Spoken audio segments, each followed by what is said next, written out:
चंपनपुर गांव में एक पीपल का पेड़ था। उस पेड़ पर एक बहुत पुराना झूला था। कोई भी गांव वाले उस झूले पर झूलने के तो दूर उसके पास भी नहीं जाते थे। गांव के लोगों का यही मानना था कि उस झूले पर चुड़ैल रहती है और उस चुड़ैल का नाम बसंती था। उसी पेड़ के पास एक घर था जिसमें निहारिता और मनोज अपने बेटी आदिति के साथ रहते थे। एक दिन निहारिता मनोज से कहती है, सुनो जी, मैं सोच रही थी हम अपनी बेटी आदिति की शादी कर देते हैं। आपको तो पता है ना, गांव में इस झूले के कारण कितनी की मौत हो गई है। ये बसंती चुड़ैल लड़कियों को मार देती है। इसीलिए मैं चाहती हूँ कि हमारी बेटी की शादी पास वाले गांव में करा दें ताकि वह सुरक्षित रहे। निहारिता, तुम बिना वजह परेशान हो रही हो, ऐसा कुछ भी नहीं है। लेकिन निहारिता मनोज की कोई भी बात नहीं सुनती। वह आदिति की शादी पास के गांव वाले सुभाष के साथ करा देती है। आदिति सुभाष के साथ बहुत खुश रहती है। एक दिन आदिति अपने माँ से मिलने अपने घर आती है। निहारिता आदिति से कहती है, आदिति बेटा, काफी रात हो गई है, आज तुम और सुभाष जी यहीं रुक जाओ। कल सुबह होते ही वापस अपने घर चले जाना। तुम इस गांव के बारे में जानती हो ना? हाँ माँ, जानती हूँ। हम लोग कल सुबह ही जाएंगे। आदिति और सुभाष रात में सो ही रहे होते हैं कि तभी अचानक आदिति की आँख खुल जाती है। उसे बाहर से बसंती चुड़ैल की आवाज सुनाई देती है। अरे ओ आदिति, आजा मेरे लाडो, मैं तुम्हें झूला झुलाऊंगी। ओ मेरे लाडो, ओ लाडो, आजा मेरे पास आजा। आदिति सुभाष को जगाने की कोशिश करती है। वह सुभाष से कहती है, सुभाष जल्दी उठो सुभाष, सामने झूले पर कोई मुझे बुला रही है, जल्दी उठो सुभाष। आदिति, सो जाओ ना, काफी रात हो गई है, सो जाओ और मुझे भी सोने दो। वही बसंती चुड़ैल झूला झूलते हुए हंस रही होती है। जैसे ही आदिति खिड़की से देखती है, वह गायब हो जाती है।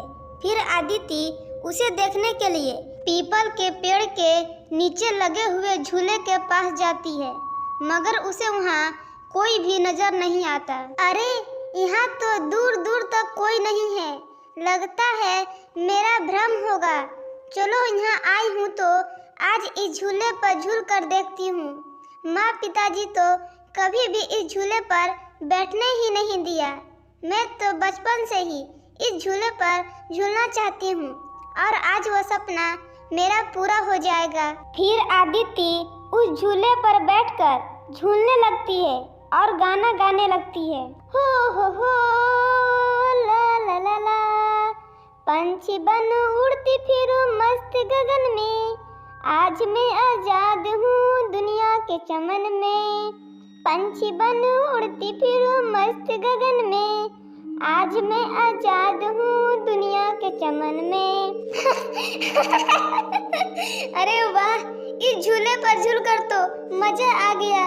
चलो अब मैं यहाँ से चलती हूँ, वरना माँ पिताजी मुझे इस झूले पर देख लेंगे तो मैं बहुत डांट खाऊंगी। तभी बसंती चुड़ैल वहाँ आ जाती है और आदिति को झूले से उतरने नहीं देती है।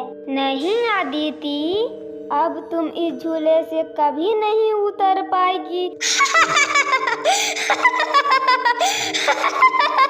मैं तुम्हें मार दूंगी। तुम भी मेरे साथ इसी पेड़ पर झूलते रहेगी चुड़ैल बनकर। आदिति यह सुनकर डर जाती है और जोर जोर से चिल्लाने लगती है, आई भला के टाल तू, आई भला के टाल तू, भूत प्रेत यहाँ से भगा तू, इस चुड़ैल को यहाँ से भगा तू। सुभाष, माँ, मुझे बचाओ, बचाओ, इस डरावनी झूले वाली चुड़ैल से बचाओ। आदिति के आवाज सुनकर सभी जाग जाते हैं और भागते हुए आदिति के पास जाते हैं।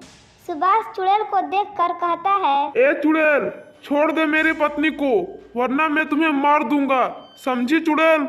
और ऐसा मारूंगा कि खुद का शक्ल पहचान नहीं पाएगी। अच्छा, तू मुझे मारेगा? अच्छा, चल मार कर दिखा, देखो तो सही कि तेरी बोली में कितना दम है। आदिति चिल्ला रही होती है, सुभाष, माँ, मुझे बचाओ, बचाओ, वरना ये चुड़ैल मुझे मार देगी। जैसे ही बसंती चुड़ैल आदिति को मारने वाली होती है कि तभी सुभाष झूले की रस्सी को काट देता है, जिससे आदिति झूले से आजाद हो जाती है।